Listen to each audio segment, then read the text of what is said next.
Так, сейчас посчитаем. Год, по-моему, да? Ну, год Нет, с чем-то же. да. Я прям до дня не скажу. Ну да, я тоже. Ну, год с чем-то. Да. Ага, год с чем-то. Хорошо. Засчитано тоже. Боюсь представить, что бы я там, как бы себя я чувствовал в этот момент, если бы такое было бы. Вы на одном колене. Он в меня влюбился с первого взгляда. Это да. И первое, о чем я подумала, что он вкусно пахнет. Но у него одеколон был вкусный. А потом мы пошли в кино, и я весь сеанс вот так вот, чтобы понюхать. Ну, не прям нападала на него, конечно, а просто голову поворачивала.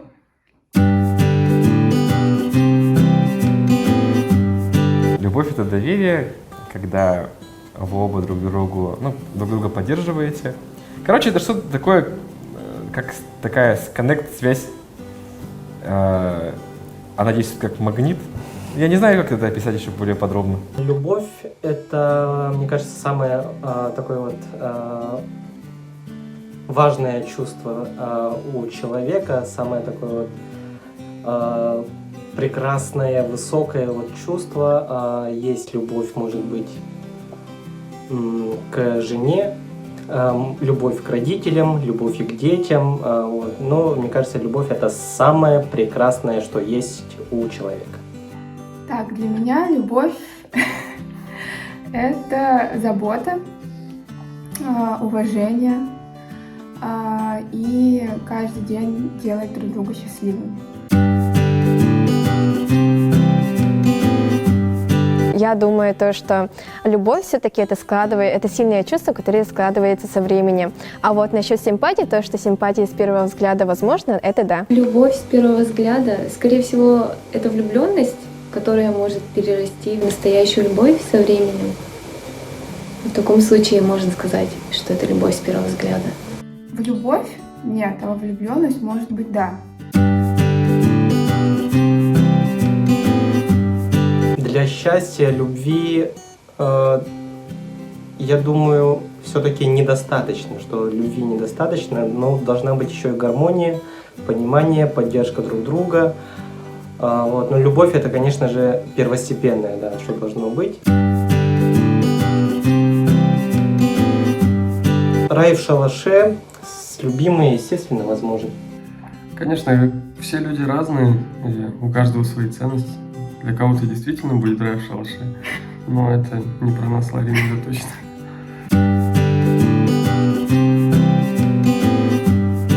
Безусловно, нужно работать над отношениями, и не один партнер, да, там супруга, а именно вдвоем. Без этого невозможно дальше там жить, да, и существовать рядом друг с другом. Нужно, да, безусловно, постоянно подпитывать, радовать друг друга. 100% любовь — это большой труд, к которому нужно быть готовым. Вот. И что-то вообще было. Ну, надо работать над отношениями или нет? Да, каждый день Да. нужно думать о партнере, думать о том, о чем думает твой партнер.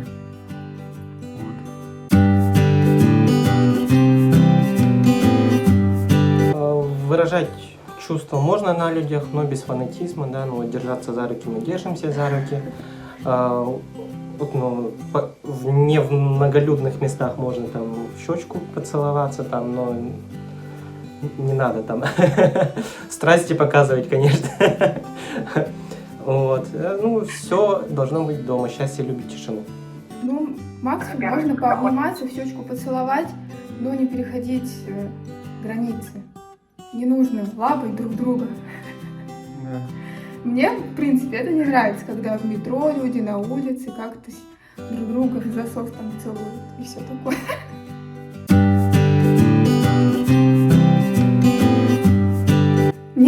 Я ценю, что Данзан каждый день заботится обо мне. Каждый день. И каждый день каждый день он проявляет ко мне любовь, заботу, ласку. Мне это нравится. Я это каждый день чувствую.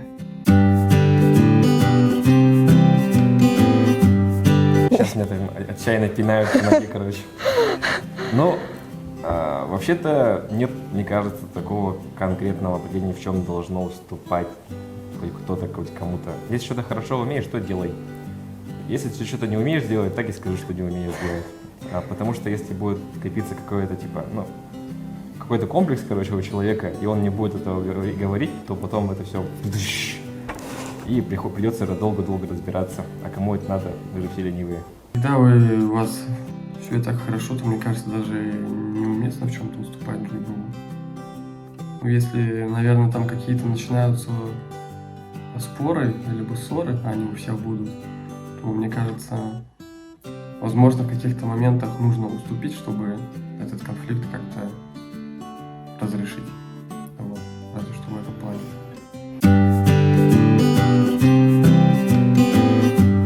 Ну, это достаточно тоже сложный вопрос. А вот именно насчет уступок я даже не знаю.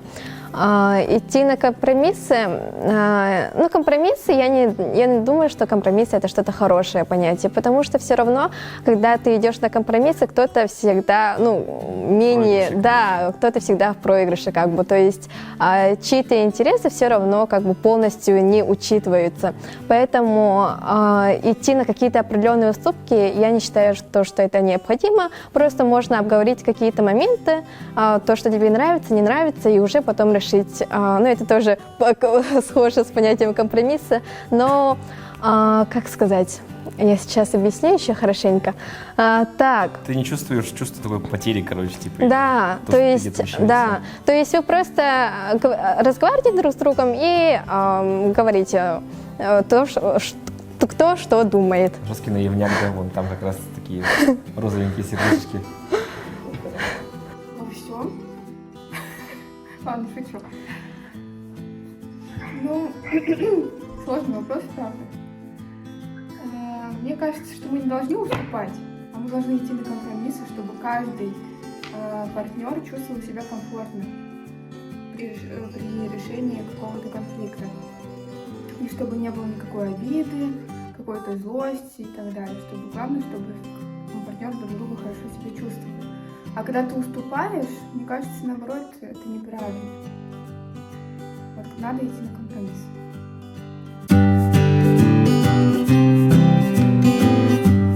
Ну-ка.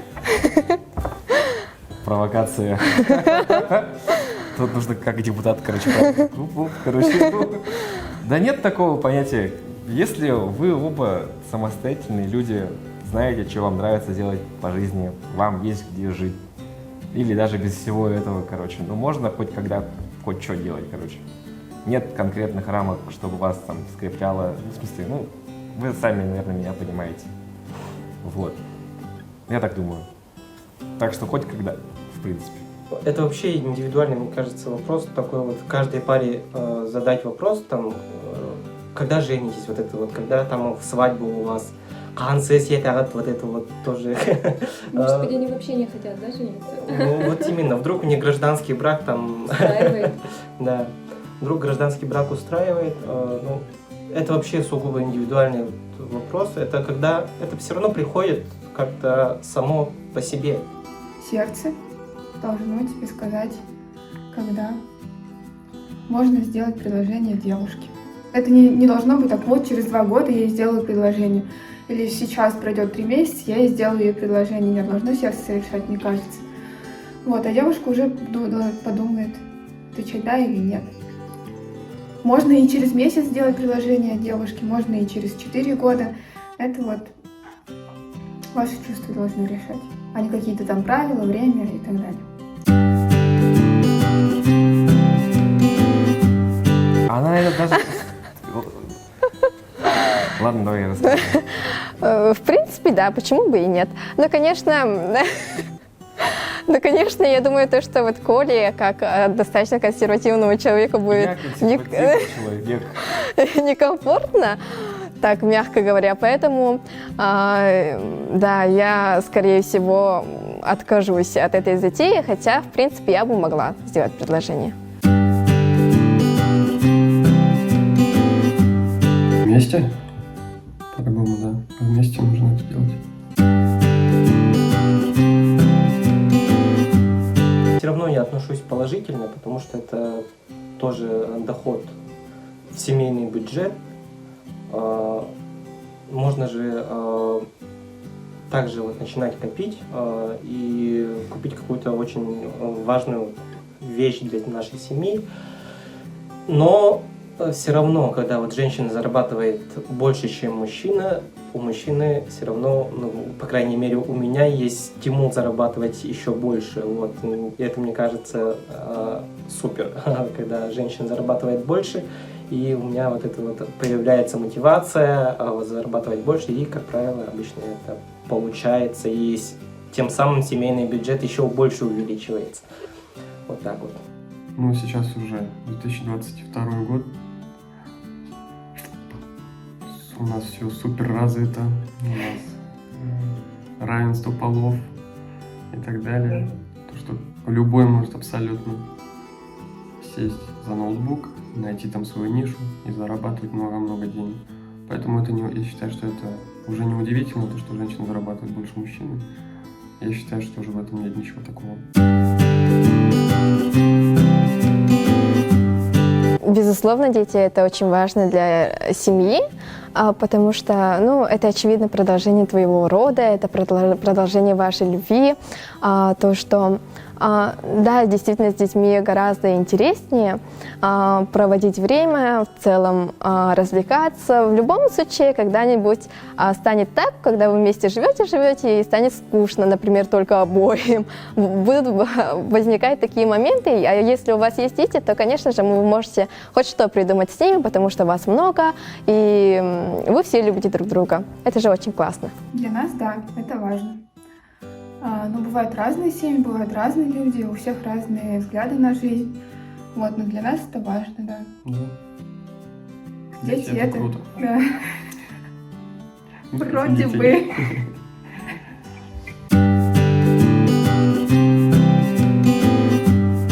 Жестко провокационно тоже вопрос.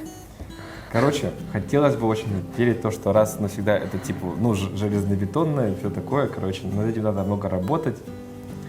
Но всякое бывает в жизни, и это типа, ну, это жизнь же, она как река, короче, и там всякие разные бывают вещи. Но если все хорошо, если вы друг друга ну, стараетесь, короче, для друг друга, то, думаю, все будет четко. У меня родители вместе 25 лет. И поэтому я верю в любовь на всю жизнь, на одну любовь. Вот, и надеюсь, что у нас так же до конца будет, точнее, знаю. Ну да, в этом плане же все дети смотрят на своих родителей, и у них так все складывается. Ну, они смотрят на все. Ну, сейчас, да, все сейчас быстро меняют партнеров. Такая тенденция Мы есть. считаем это неправильно.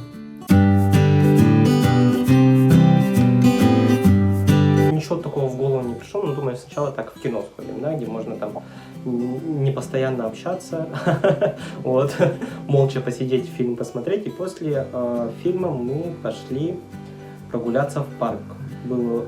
Была такая вот осень прохладная тогда, дождь шел, слава богу, у меня был зонтик с собой. Вот, пошли прогуляться по парку. Гуляли по парку, и нас остановила какая-то женщина. Говорит: ой, вы так классно смотритесь, говорит, давайте-ка я вас сфотографирую. Вот, встаньте тут, такая встаньте луна, там. говорит Да. она. Прямо настояла она, насильно прямо. Да, у нас есть Давайте, эта сфотографируем. фотография, можем там поделиться с вами. Нашей первой совместной фотографии, и мы такие вот еще на расстоянии, там я же на первое свидание сразу не вот так вот не обниму ее. И вот, ну ладно, вот так вот на расстоянии, там с зонтиком, там луна, листья золотые, ну, было классно, да.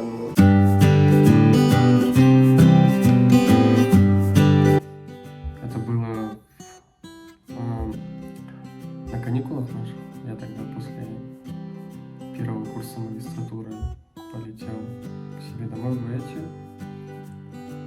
Вот. Это был уже конец лета, август. Мы тогда с другом решили зайти в ресторан. Вот, значит, заходим мы в ресторан, сидим со своим другом, заказываем. Ну, я захотел, соответственно, в уборную, захожу в уборную, а там Ларина. А я ее уже... Да. А я ее уже видел в социальных сетях. Ну, знал то, что ее зовут Ларина. Захожу и так смотрю на нее секунды 2. Секунду. Секунду, да. Такую Ларину. Она так на меня повернулась, вниз так посмотрела и убежала. Она тогда просто забежала в ресторан, чтобы В туалет ходить. быстренько сходить в уборную. Вот, она стеснялась, такая, Да. Ну, какой-то парень говорит мне Ларина. Вы что, здравствуйте. Как дела? Я просто была собой изначально. Я не строила из себя там какую-то диву, там, не знаю.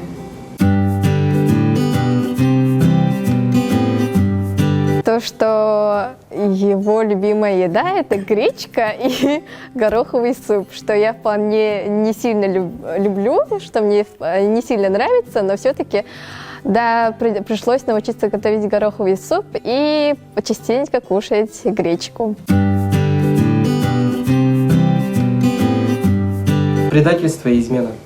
Мне кажется, этот вопрос, вот эти вот предательства и измены, это у всех, мне кажется, есть пар. Ну, наверное, измену мы не простили, да? Предательство.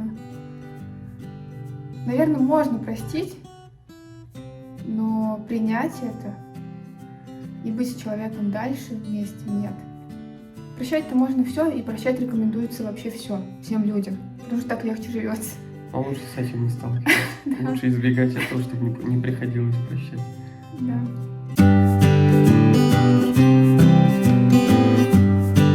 Самый классный, самый счастливый день, в котором я была вместе с Колей, это, пожалуй, тот день, когда я утвердительно ответила на вопрос, на предложение встречаться с ним. Не сказать, что можно выделить один день, да? День свадьбы тоже мне очень запомнился, был очень счастливый день. Когда мы в первый раз полетели в Москву, он меня позвал на выходные. И в отпуске в Турции, когда были, много счастливых дней. И как-то выделить только один день, сказать, что вот только один счастливый день в нашей жизни, как-то нет. Это печально. Осознавать, что есть только один счастливый день. Но у нас много счастливых дней, я бы сказала.